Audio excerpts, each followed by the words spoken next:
What's the largest native land animal that you'll find all year round on Antarctica?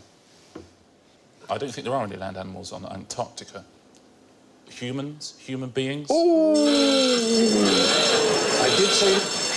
The line between clever and stupid is so thin. I did say native. Obviously, there are humans. I beg Yeah, your there are pardon. natives. It's a penguin, a big penguin. I mean, right, OK, so it's not that because I made the evil siren go off. Would it be whales? A whale isn't a land animal. If the water melts really quickly, it is. I will give you a clue. You've already said penguin, but it's a flightless animal, but it's not a big mammal. Given that it is big and little and large, is it very wee? It is actually very small, although it's the largest. Is it a mosquito or something? It's an insect. You're in the right direction. It's like a mosquito. Mosquitoes are like... If you go to Scotland, what do you get? A ladybird. Midge. It's a midge. It's a... a midge. Belgica, Antarctica. The Belgian, as you might say, midge. There it is. It's wingless, flightless.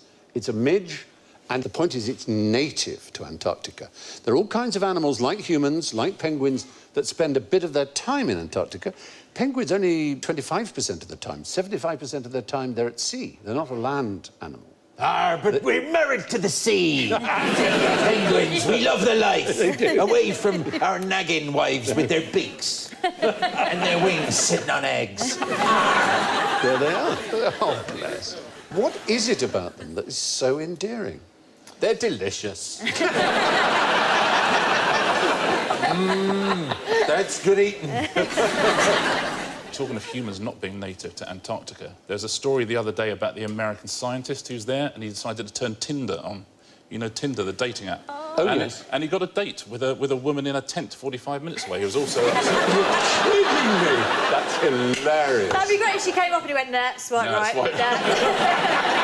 Grinder, however, all penguins. But if they were to mate, say, have a child, raise that child there, suddenly... That child would be endemic or native to Antarctica. Yeah, and by the time this goes out on Dave, everyone will be like, about the Tinder baby. Midge. Yeah, Tinder baby. You're right. I have to put it in. They've got Wi-Fi. That's the best thing about that. Yeah, Wi-Fi on Antarctica. That's good going. Yeah, The it's penguins impressive. are all hooked up. They're all the same. Their version of Tinder is called Pick Up a Penguin. So, what's the most interesting thing a dog can smell? Yes, Neil. A dog's dinner. Yes. To a dog, that is the most interesting thing a dog can smell. Another dog's bottom. Yep. Oh, there you are. Oh, no. My crotch. But they all do. They do. Oh, dear. Can you blame them? They're only flesh and blood. This is really interesting because it's terribly touching, really, that they can smell this. And Cancer. It's cancer. No, really? Yeah. So there was a woman who, her dog kept pawing at her leg.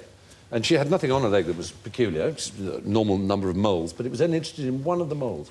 And when she wore shorts, it tried to nip it. And so she went to the doctor, and the doctor found that this was a malignant melanoma. Had it taken out.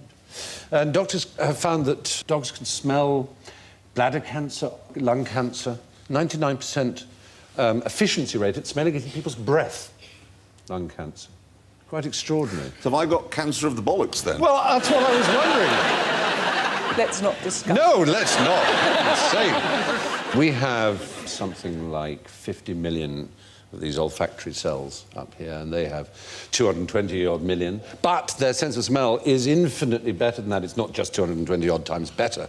It's thousands of times better. We have machines that can smell a part in a billion, which are fantastically sensitive and complex. Dogs can smell one part in a quadrillion. I'm worried about this dog. Has it been nailed? It can smell my crotch. Yeah. We all can.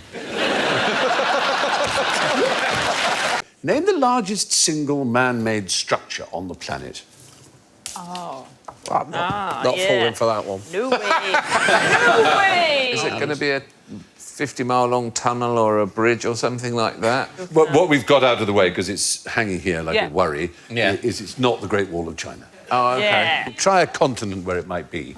Europe. OK. Europe is not where it is. Asia. Australia. Nor Asia, nor Australia, North America. nor North America. South America. Nor South America, Antarctica. Antarctica. nor Antarctica. Arctic. Russia. Africa. Africa! Thank you.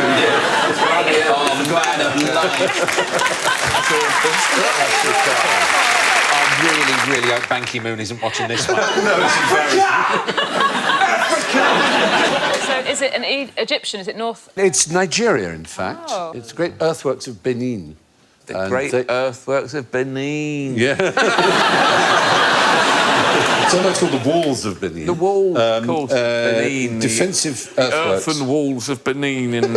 dug by the Edo people.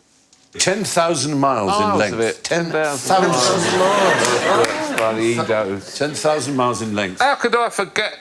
I know. 4 times longer than the Great Wall of China. Okay. Puny little wall. Consumed 100 times more material than the Great Pyramid of Cheops. Took 700 years and an estimated 150 million hours of digging. Severely damaged by the British, when we sacked and burned Benin in 1897. Aren't the British... Yes, well, they just wouldn't do as they were told. There's only so much gentle persuasion we've got time for. Sack and burn them, fuck the earthworks. More or less exactly what happened. Yeah. And then we twisted the knife by not remembering Africa existed. What did they build it for? Defensive. Keep out the defensive. British, I imagine. Worked very well, Come the white folk. Dink, dink! Because you could argue that the Eurasian road network is a bigger thing because it covers Portugal all the way to Siberia. You can drive across so the who- It's whole all lot. connected by road. Yeah. Yeah. You know, it's... So who do we take this up with? The Guinness Book of Records? Or do we go to Nigeria? And it was- Okay, I think you found we've got something bigger, actually. Yeah. Further twist the knife again. From upward foxes to downward dogs, how old are yoga poses? Well, some must be older than the others. So, like, standing is probably pretty old. Yeah. Is that actually a pose, though, do you think? Just standing? Yeah, I think it's like one of the beginner ones. Right. Do you do yoga? I have done yoga. Right. And where did you get beyond standing or just do standing? I did a bit of sitting. Okay. I did lying down. Advanced? I felt great after I did it, absolutely great, and I've never done it again. No. Okay. Have you done yoga, then? I've done that. And that was the outfit I was wearing at the time. So, anybody idea how old? Give it a guess. 7 million years. Wow. Well, is it very modern, then? It is extremely modern. Most Invented of in the 40s. Yeah, most of the yoga poses practiced today are late 19th and 20th century inventions. Like fidget spinners. Yes, exactly like that. Exactly like that. So ancient yoga is a meditative and philosophical practice. It's not what we think of it today. And pretty much, it's almost what you said, Phil. They just have one posture, but it's not standing. It is just to sit comfortably. That's it. Oh, That's my God, pretty I'm much doing yoga now. You are totally into the zone. I always thought I'd be good at yoga. It's just... It's a win-win. The lotus position might be an old one that may have some provenance. But the guide to yoga postures, or the asana, they were created in the 15th century, but these are not really recognisable as the ones that we have today. Most of the 15 poses are described in the thing called the Hatha Yoga Pradipika.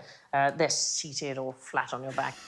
The best bit about this book is not the yoga poses. It has some instructions. For example, how to avoid death by redrawing discharged semen back into your penis. That is one of the... like a boomerang on Instagram.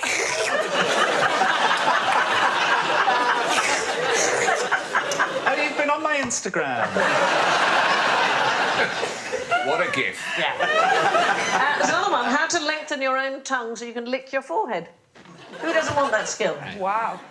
Licking your forehead's not the first thing that comes to mind. We've all heard of the Isle of Dogs, but what famous islands are named after birds? Any thoughts? There are quite a few. Puffin Island. Is correct. Any others? Penguin Island, Sparrow Island. Blackwood Island, Eagle Island, Heron Island. Thrush Island. The Canary Island. Oh, but no! No, the Canary Islands aren't. There's an example. That's not the Canary Islands. That is actually Bird Island we're looking at. You're absolutely right. That's in the Seychelles. In the Seychelles, you're quite right. Yeah, no, the Canary Islands are named after dogs. Insula Canaris means the Isle of Dogs, and the birds are named after the island. Do you know about Canary wrestling? No. It's just a form of wrestling in the Canary Islands. How does it work? Well, you stand in a sand circle called a terrero, and basically, like sumo a bit, your feet have to be in the sand. If any other part of your body touches the sand, you're beaten. Is it Canaries wrestling? No, people from the Canary Islands. Oh, I thought it was Canaries that were... I just didn't see why they did. Why would they wrestle? Well, you have cockfighting. Well, yeah, they're angry animals. Do you know about La Gomera? Obviously, not having been to the Canary Islands, there is an island called La Gomera. Do you know how they communicate across valleys?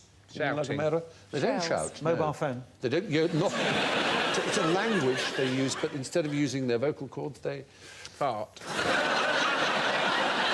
No, they whistle.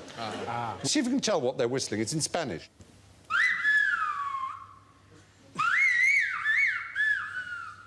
That is John milked the goats. I'm not making this up. The next one. That was Domingo was sick. Honestly. Let's see that one again, because you can hear the Domingo, now you know. Listen. Domingo! I can't help noticing. Although it's in Spanish, he does have a Liverpool accent.